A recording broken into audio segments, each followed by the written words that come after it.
Coming out of the Brisbane Lions 2024 Premiership triumph is a 200cm hole that will be impossible to replace. The speculation in the build-up to the grand final was that Daniher would retire. It would be even more likely if they ended up winning the game. As the next few days passed, the noise around his future went quiet, but on the 3rd of October, Daniher and Brisbane made it public that the star forward would hang up the boots. It also marks another season where the exact Premiership 23 will not play together at any point in time post the grand final.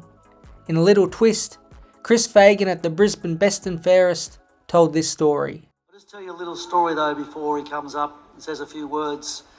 Last year after the grand final, Joey gave me a call and said, could we have a meeting? So I caught up with him and he said to me, you know, if we had won this week, this was the grand final last year, I was going to retire.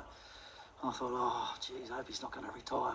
Anyway, but he said, but I'm going to play for one more year and I hope we can win a premiership. So I'm so pleased that that's happened, Joey, that you've got to go out on the back of winning a premiership. In total, Daniher finished up with 204 games played, 395 goals, an All-Australian and Best and Fairest with Essendon, but most importantly, a premiership play with Brisbane in 2024. He will sail off into the sunset, but now his former club have the big task of replacing him as best they can. So how have other AFL clubs handled surprising retirements like this, and how did they perform in future seasons? A similar retirement was Matthew Lloyd in 2009. He was just 31 when he hung up the boots at Essendon. Now his career was ended in much more stunning fashion as he got suspended for this brutal clash with Brad Sewell, forcing him to miss out on the following week's elimination final against Adelaide. Essendon ended up losing that game by 96 points.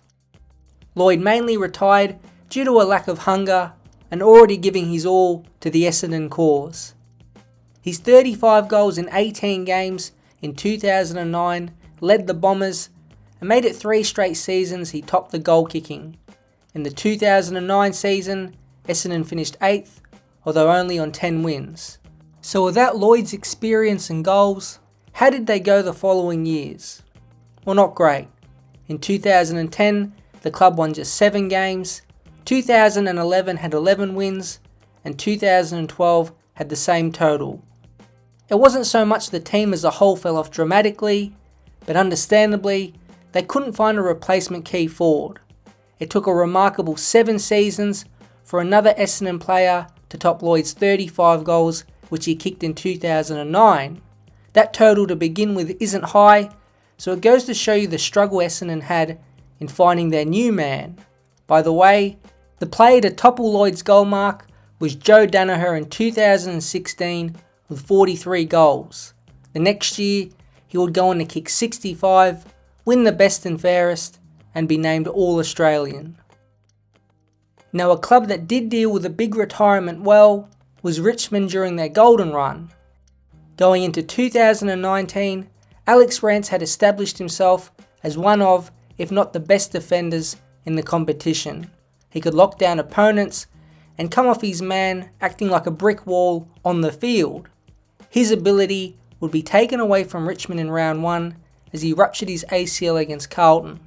He was out for the entire season, and as the year progressed, more and more rumblings came out that at the time, the 29-year-old might finish up. In December of 2019, a month or 2 out from coming back to full training, Rance officially announced his retirement, citing he would prioritise more important things such as his family, friends, and spiritual aspects of his life. Whether they knew it or not, the Tigers had the perfect replacement and he was already on the field. For that 2019 season and beyond, the keys to the defence were given to Dylan Grimes. He was a very good player beforehand, but went to the next level and played in a similar way to Rance. His 2019 and 2020 seasons saw him put up back-to-back career highs in player rating, poll 52 total coaches' votes, and saw him make the All-Australian team in 2019. In the Herald Sun Top 50 players going into the 2019 campaign, Grimes was ranked 45th. Going into 2020, he was placed at 20th. Another showing of his ability to not only be a viable replacement for Rance, but use the responsibility to enhance his own game. He would go on to be a critical member of the 2019 and 2020 Premiership teams. The final example involves Geelong in 2011. At the end of that season, their captain in Cameron Ling retired at just 30 years old while still playing an important role in the Cats midfield. They went 19 wins and 3 losses that year in the home and away season. But just like what Richmond did with Rance, their replacement came in-house. The next captain of Geelong was announced as Joel Selwood, who was just 23 years old.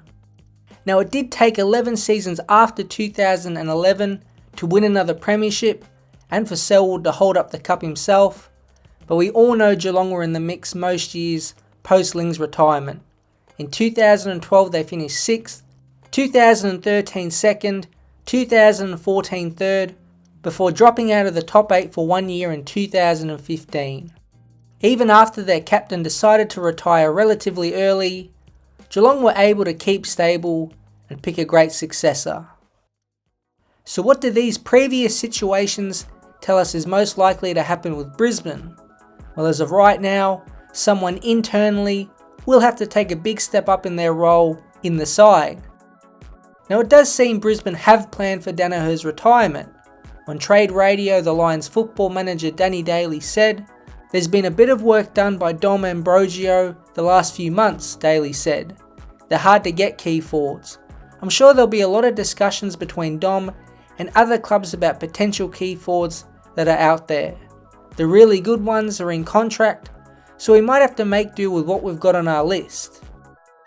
So it seems Brisbane want to directly replace Daniher, but again, most of the possible targets in say Harry Mackay and the King brothers are in contract and wanted by their clubs.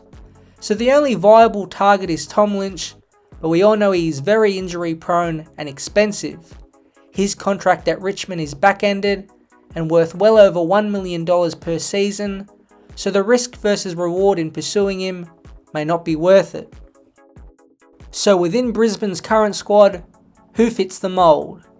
Eric Hipwood and Logan Morris will need to step up, but aren't direct replacements. The 22 needs a forward who pinch hits in the ruck, and a couple youngsters could be in line. Henry Smith, who is 22, played 4 games in 2024, but was subbed off twice and didn't kick a goal. 2023 mid-season pickup Brandon Ryan is 26, but is yet to have an impact and has already been in the team for 2 seasons. Maybe Darcy Fort becomes a permanent fixture alongside Oscar McInerney, or maybe Darcy Gardner off an ACL can find himself a place inside 50, but that's just about it. Perhaps Fagan decides to leave Hipwood and Morris alone up forward and give Hipwood the chance to ruck for 5 minutes a quarter, or could Josh Dunkley, who did the role at the Bulldogs, give some time in the ruck? It's a critical off-season question that needs to be answered for Brisbane. Daniher has kicked 119 goals in the past 2 years, but more importantly, been big in clutch time. It's a lot of goals the team needs to find from somewhere else.